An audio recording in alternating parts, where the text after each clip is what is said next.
Hello students, welcome to Equilibrium Science Hub. आज की इस वीडियो में हम देखेंगे factors affecting the solubility. Last video में हमने सोल्युबिलिटी को स्टार्ट किया, सोल्युबिलिटी की डेफिनेशन को पढ़ा और हमने देखे थे कौन से फैक्टर्स अफेक्ट करते हैं सोल्युबिलिटी को, और आज उन फैक्टर्स को डिटेल में पढ़ेंगे हम। आज का हमारा टॉपिक होने वाला है factors affecting the solubility. Factors affecting the solubility. अब यहाँ पर अगर देखें फैक्टर्स अफेक्टिंग द सोल्युबिलिटी, तो फर्स्ट फैक्टर हमने देखा था nature of solute and solvent. Nature of solute and solvent. So first factor आ गया हमारा nature of solute and solvent. अब nature of solute and solvent पर किस तरीके से डिपेंड करेगा सोल्युबिलिटी, ये हम देखेंगे। तो फर्स्ट एग्जांपल देख लेते हैं हम NaCl। NaCl हमने डिसॉल्व किया वाटर में, NaCl प्लस वाटर डिसॉल्व किया, और यहाँ पर nature of solute and solvent पर depend factors affecting the solubility के लिए एक अच्छी सेइंग भी है हमारे केमिस्ट्री में, लाइक डिसॉल्व लाइक।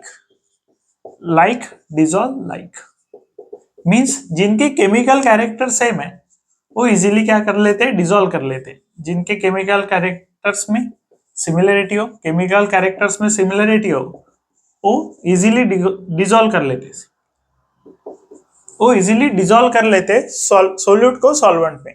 अब ये लाइक डिसॉल्व लाइक क्या है, तो फर्स्ट हम पढ़ेंगे एग्जांपल NaCl प्लस H2, फिर आपके इजीली ध्यान में आएगा लाइक डिसॉल्व लाइक क्या है। तो आप देख सकते हैं NaCl को हमने फिल किया एक कंटेनर में वाटर के साथ। जब हम NaCl को वाटर में फिल करते हैं, NaCl को ऐड करेंगे वाटर में, तो हमें पता है जब भी हम NaCl को वाटर में ऐड करेंगे तो NaCl फॉर्म करेगा ions, and NaCl ions form में जाएगा तो फॉर्म करेगा Na positive and Cl negative.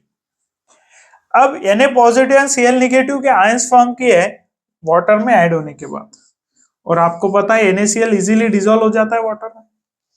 तो एक्चुअल में हो रहा क्या है, तो देख सकते हैं वाटर अगर देखें तो H2O से बना है, 2 हाइड्रोजन एंड 1 ऑक्सीजन। यहाँ पर भी देखेंगे 1 ऑक्सीजन एंड 2 हाइड्रोजन। फिर आप देख सकते हैं 1 ऑक्सीजन एंड 2 हाइड्रोजन। फिर देखेंगे आप 1 ऑक्सीजन एंड 2 हाइड्रोजन। तो इस तरीके से ऑक्सीजन एंड हाइड्रोजन प्रेजेंट होंगे। यहाँ पर कोई Cl नेगेटिव होगा Na पॉजिटिव के साथ, Na पॉजिटिव के साथ Cl नेगेटिव होगा, बट दोनों के बीच सेपरेशन आ गया है, Na पॉजिटिव अलग हो गया है, Cl नेगेटिव अलग हो गया। तो यहाँ पर अगर देखें तो ONH oxygen is more electronegative than hydrogen. Oxygen जो होता है वो हाइड्रोजन से मोर इलेक्ट्रोनेगेटिव होता है, और ऑक्सीजन हाइड्रोजन से मोर इलेक्ट्रिक होने से यहाँ पर जो बॉन्डिंग में इलेक्ट्रॉन्स हैं, हमने पहले भी पढ़ा है 11th में, जब 11th के हम चैप्टर्स पढ़ रहे थे उसमें हमने पढ़ा है इंटरमोलिक्यूलर फोर्सेस के बारे में, इलेक्ट्रोनेगेटिविटी के बारे में। तो यहाँ पर अगर आपको नहीं समझ में आ रहा है इलेक्ट्रोनेगेटिविटी क्या है, इसके बाद लाइक डिसॉल्व लाइक में हम पोलर नॉन पोलर की बात करेंगे अभी, तो ये सभी चीजें आपको अगर नहीं समझ में आ रही है तो फर्स्ट 11 के चैप्टर्स कंप्लीट कीजिए, जो एज अ बेसिक हो जाएगा आपके लिए 12th के लिए, और उसी के साथ 11 के क्वेश्चंस भी आपके क्लियर करेगा।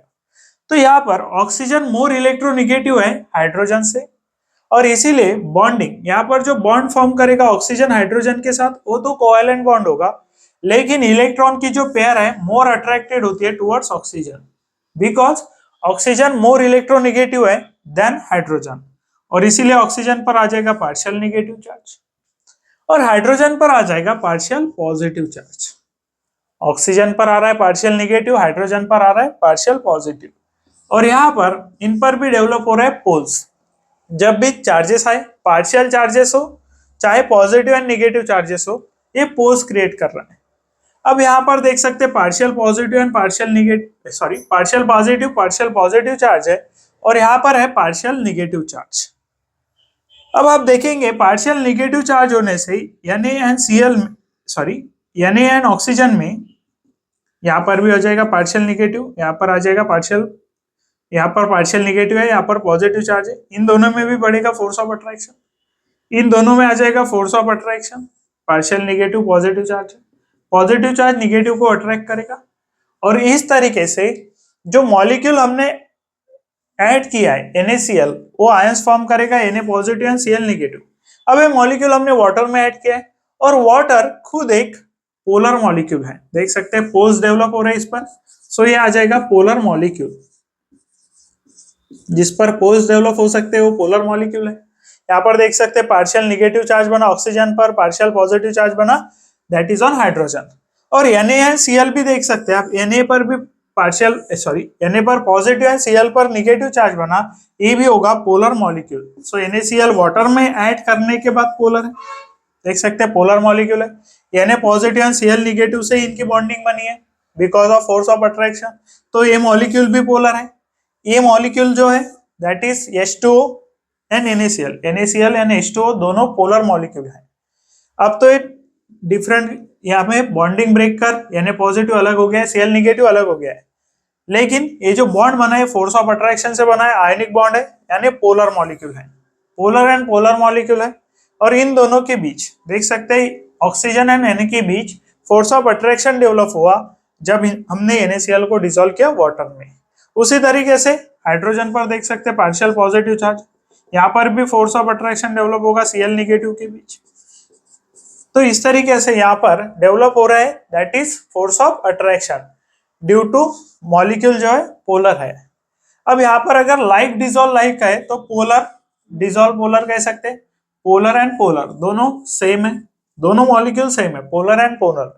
तो लाइक डिसॉल्व लाइक का मीनिंग हो गया पोलर पोलर को अच्छी तरीके से डिसॉल्व करता है बिकॉज वो फॉर्म करता है force of attraction, intermolecular forces form करता है। उसी तरीके से नॉन पोलर डिसॉल्व करेगा नॉन पोलर को, जैसे पोलर पोलर को अच्छी तरीके से डिसॉल्व कर सकता है बिकॉज वो डेवलप करता है force of attraction, intermolecular forces, उसी तरीके से नॉन पोलर को डिसॉल्व कर पाएगा। और इसीलिए यहां पर कहा जाता है nature of solute and solvent पर डिपेंड है बिकॉज पोलर पोलर को अच्छी तरीके से डिसॉल्व कर पाता है एंड नॉन पोलर को अच्छी तरीके से डिसॉल्व कर पाता है, और इसीलिए सॉल्वेंट एंड सोल्यूट के नेचर पर डिपेंड करता है। तो लाइक डिसॉल्व लाइक ये आपको ध्यान में रखना है for nature of solute and solvent. और केमिकल कैरेक्टर्स में सिमिलरिटी होने का मीनिंग देख सकते हैं आप, पोलर एंड पोलर दोनों जो कैरेक्टर है पोलर है और इसीलिए इनमें सिमिलरिटी है, और इसीलिए इनका जो सोल्यूबिलिटी है वो ज्यादा होगा जब मॉलिक्यूल का नेचर सेम होगा। देख सकते हैं मॉलिक्यूल का नेचर होगा सेम, पोलर के साथ पोलर, नॉन पोलर के साथ नॉन पोलर। तो हमने देखा nature of solute and solvent. अब यहाँ पर नॉन पोलर को डिसॉल्व करेगा। फिर आपको एक सवाल आ सकता है, H2O है प्लस शुगर ऐड की हमने, H2O प्लस शुगर, यहाँ पर शुगर अगर देखे तो नॉन पोलर होता है, H2O अगर देखे तो पोलर है। तो क्या शुगर अच्छी तरीके से, यानी जो सोल्यूबिलिटी उस पर इफेक्ट होता है जब शुगर ऐड करते हैं वाटर में, तो कोई इफेक्ट नहीं होगा बिकॉज शुगर फॉर्म करता है हाइड्रोजन बॉन्डिंग जब वो डिसॉल्व होता है वाटर में।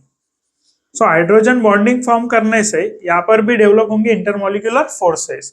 जब शुगर को वाटर में डिसॉल्व करेंगे ये हाइड्रोजन बॉन्डिंग फॉर्म करेगा, और हाइड्रोजन बॉन्डिंग फॉर्म करने से भी डेवलप होते इंटरमॉलिक्यूलर फोर्सेस, और इसलिए इनकी भी सोल्यूबिलिटी ग्रेटर होगी, अच्छी तरीके से सोल्यूबल हो जाएगा sugar in water because of hydrogen bonding. इनमें भी डेवलप हो रहे इंटरमॉलिक्यूलर फोर्सेस। तो हमें याद रखना है like dissolves like, polar polar को डिसॉल्व करेगा, नॉन पोलर को डिसॉल्व करेगा। तो ये था nature of solute and solvent. Next देखेंगे हम टेम्परेचर पर किस तरीके से डिपेंड है। हम पढ़ रहे फैक्टर्स अफेक्टिंग द सोल्यूबिलिटी, और इसमें फर्स्ट हमने देखा nature of solute and solvent, and next हमें देखना है दैट इज टेम्परेचर। टेम्परेचर पर किस तरीके से सोल्यूबिलिटी डिपेंड करती है। अब टेम्परेचर पर अगर बात करें तो यहाँ पर पिक्चर में आता है एंडोथर्मिक एंड एक्सोथर्मिक, बट कोई डायरेक्ट रिलेशन आपको एंडोथर्मिक एंड एक्सोथर्मिक रिएक्शन में देखने को नहीं मिलेगा, दैट इज ऑन सोल्यूबिलिटी। तो एंडोथर्मिक रिएक्शन क्या होता है, जब एंडोथर्मिक होगा तब हीट एब्जॉर्ब होगी, जो सॉल्यूशन है वो हीट एब्जॉर्ब करेगा इन एंडोथर्मिक रिएक्शन, एंड एक्सोथर्मिक में हीट रिलीज करता है।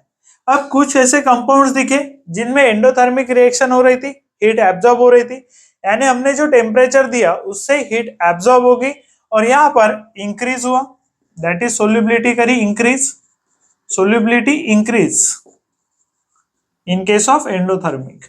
अब एक्सोथर्मिक के केस में जब हमने हीट दी, यानी फर्स्ट टेम्परेचर दिया और टेम्परेचर से जो हीट मिली उससे सोल्यूबिलिटी करी डिक्रीज, पर ऐसा सभी कंपाउंड्स में देखने को नहीं मिला, यानी एंडोथर्मिक में सोल्युबिलिटी इंक्रीज कर रही है, एक्सोथर्मिक में सोल्युबिलिटी डिक्रीज कर रही है। अब एक्सोथर्मिक खुद ही हीट रिलीज करता है और टेम्परेचर देने से हीट वो एक्सेप्ट नहीं करेगा और उससे सोल्युबिलिटी डिक्रीज होती हुई दिखी, लेकिन ऐसा सभी कंपाउंड्स में नहीं दिखा और इसीलिए कोई डायरेक्ट रिलेशन नहीं है एंडोथर्मिक एंड एक्सोथर्मिक का, that is with the solubility, यानी टेम्परेचर पर डिपेंड करेगा एंडोथर्मिक एंड एक्सोथर्मिक, बट यहाँ पर सोल्युबिलिटी पर डायरेक्ट कोई रिलेशन नहीं है, नो डायरेक्ट रिलेशन, कोई डायरेक्ट रिलेशन नहीं है एंडोथर्मिक एंड एक्सोथर्मिक से ऑन सोल्युबिलिटी। फिर कुछ कंपाउंड्स हम देखेंगे जिनसे सोल्युबिलिटी इंक्रीज करी, उन्हें डिसॉल्व करने के बाद NaCl, KCl, NaBr ऐसे कुछ थे जिन्हें डिसॉल्व करने के बाद यानी सॉल्यूशन करने के बाद यहाँ पर सोल्युबिलिटी करी इंक्रीज, इन्हें जब हमने डिसॉल्व किया सॉल्वेंट में तो सोल्युबिलिटी करी इंक्रीज, अब देख सकते हैं, बट लेसर अमाउंट में इंक्रीज करी, लेसर अमाउंट में सोल्युबिलिटी इंक्रीज करी बट इन लेसर अमाउंट। अब यहाँ पर नेक्स्ट कंपाउंड देखेंगे जैसे NaNO3, KNO3, इन जब इन्हें सोल्यूबल किया हमने और टेम्परेचर को किया इंक्रीज तो सोल्यूबिलिटी एप्रिशिएबल अमाउंट में इंक्रीज की, यानी ग्रेटर अमाउंट में इंक्रीज की। Appreciable amount means solubility increase की और एप्रिशिएबल इंक्रीज की, एप्रिशिएबल इंक्रीज की मीन्स थोड़ा ग्रेटर अमाउंट में इंक्रीज की देन अब जो हमने ऊपर लिखे इससे ज्यादा इंक्रीज की in case of NaNO3 and KNO3। जब हमने टेम्परेचर इंक्रीज किया तो सोल्यूबिलिटी इंक्रीज हुई, जब हमने NaCl, KCl, NaBr को देखा बट ज्यादा अमाउंट में नहीं हुई, लेसर अमाउंट में हुई, बट जब हमने KNO3, NaNO3 का लिया तो एप्रिशिएबल अमाउंट में इंक्रीज हुई, यानी इससे थोड़ा ज्यादा सोल्यूबिलिटी इंक्रीज हुई in case of NaNO3 and KNO3।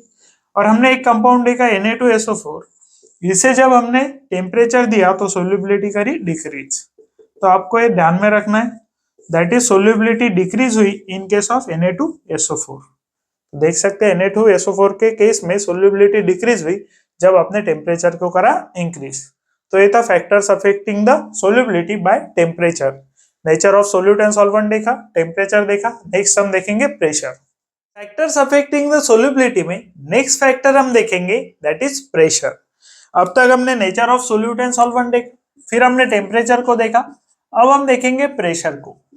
अब प्रेशर को अगर देख रहे हैं तो जो सॉलिड एंड लिक्विड की सोल्यूबिलिटी है उस पर प्रेशर का कोई इफेक्ट नहीं होता है।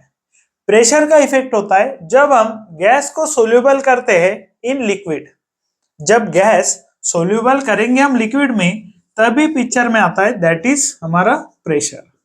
सॉलिड एंड लिक्विड की सोल्यूबिलिटी है उस पर कोई इफेक्ट नहीं करेगा प्रेशर, बट गैस को सोल्यूबल करना है लिक्विड में तो इस पर अफेक्ट करता है प्रेशर।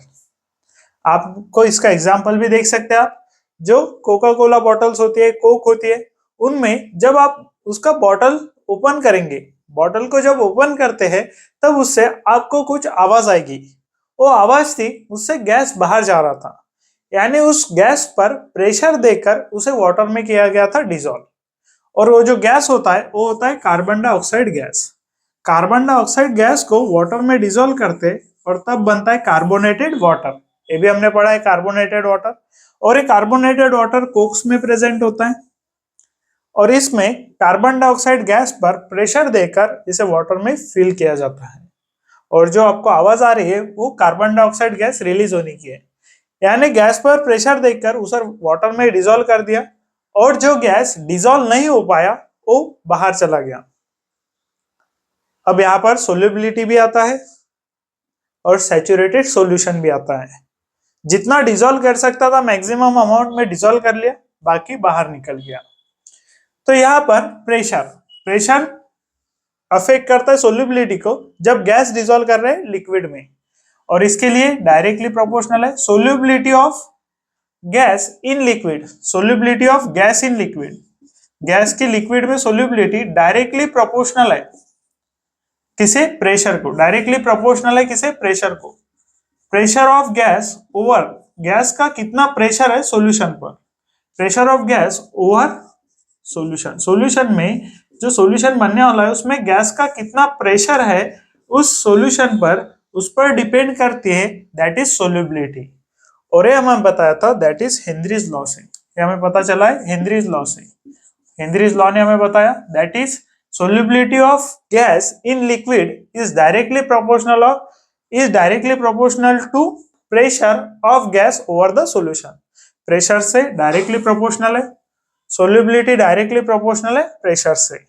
और सोल्यूबिलिटी किसकी? गैस इन लिक्विड की। बाकी पर अफेक्ट नहीं करता है, लिक्विड इन लिक्विड पर नहीं करेगा, सॉलिड इन लिक्विड पर नहीं करेगा, सिर्फ अफेक्ट करता है गैस इन लिक्विड पर। तो देख सकते हैं प्रोपोर्शनलिटी को इक्वल टू में कन्वर्ट करेंगे तो आ जाएगा कांस्टेंट इनटू प्रेशर। सो प्रोपोर्शनलिटी को इक्वल टू में कन्वर्ट करना है तो प्रोपोर्शनलिटी कांस्टेंट आता है और इसे हम कहते हैं हेनरीज कांस्टेंट, इसे हम कहते हैं हेनरीज कांस्टेंट।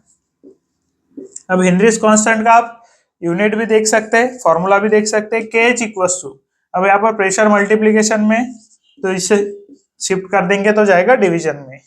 यहाँ पर सोल्यूबिलिटी का यूनिट देखेंगे मोल पर लीटर आ रहा है, प्रेशर का यूनिट देखेंगे हम लेंगे बार, प्रेशर आएगा हम बार में एंड दैट इज सोल्यूबिलिटी मोल पर लीटर। सो मोल पर लीटर को इस तरीके से लिख सकते हैं मोल पर लीटर बार, डिवीजन में था तो इसे होल डिनोमिनेटर में ले ले लीटर बार। इसे इस तरीके से लिख सकते हैं मोल लीटर इनवर्स बार इनवर्स। तो आपको KH के यूनिट अच्छे तरीके से ध्यान में रख लेना है, मोल पर लीटर पर बार, मोल लीटर बार, मोल पर लीटर बार या फिर मोल लीटर इनवर्स बार इनवर्स, ये यूनिट होंगे हेनरीज कांस्टेंट की। सो हमने पढ़ा factors affecting the solubility and next हम सॉल्व करने वाले हैं MST CET के questions depend on Henry's law. देख सकते हैं